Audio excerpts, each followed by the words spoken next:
All right, hello everybody. So the lab that we're going to be doing today, it's similar to what we did yesterday, but just a little different.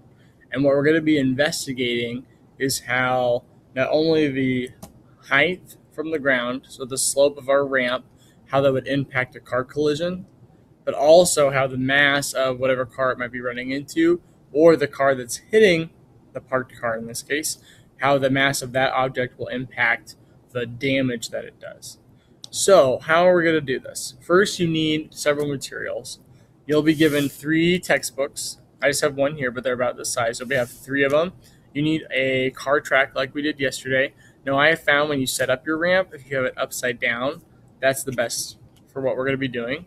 You also need a red cup, and it should have just one washer in it, right in the bottom there. And that's just to give it some mass, some weight, essentially, so that way we can kind of test how much damage it does when it gets hit by our car. So in this case, we have two different vehicles, so to speak. One is the car, which is a smaller AA battery, and the other is like what would be like a semi truck, which would be this D size battery. So what you're going to do, if you look at your chart here, it also shows how to set it up, just like I did.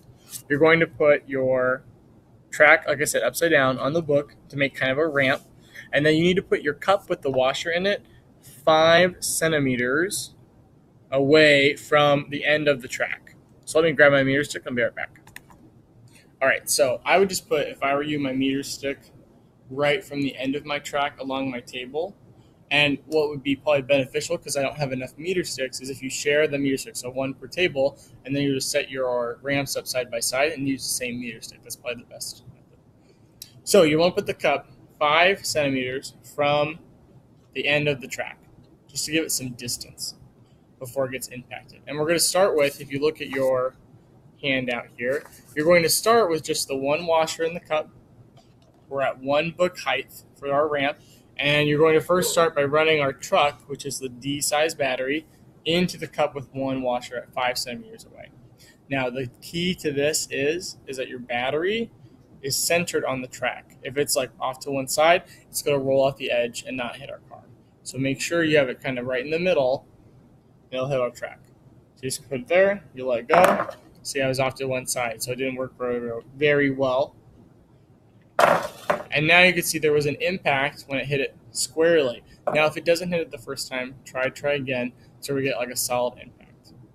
Now, once it's pushed the cup, I need to measure where the cup went. So my cup went about 24 centimeters. And that is what I would write down right here for the D size truck. I went 24 centimeters at one parked car, which is the one washer, with one book ended.